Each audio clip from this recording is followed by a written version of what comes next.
ఉగ్గాని తయారు చేసే విధానం.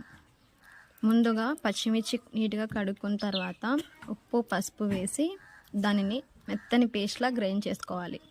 తర్వాత దాన్ని పక్కన పెట్టేసి ఒక బౌల్ పెట్టి అందులో ఆయిల్ వేసిన తర్వాత అది కొంచెం వేడైన తర్వాత పోపు దినుసులు కరివేపాకు వేసి వేగనివ్వాలి.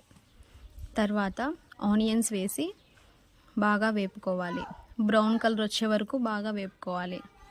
అవి బాగా వేగిన తర్వాత టమాటా వేసి వాటిని బాగా మగ్గనిచ్చుకోవాలి. అవి బాగా మగ్గిన తర్వాత మనం చేసుకున్న పచ్చిమిర్చి పేస్ట్ని వేసి బాగా కలుపుకోవాలి. తర్వాత కొంచెం కొబ్బరి పొడి వేసి బాగా కలుపుకోవాలి.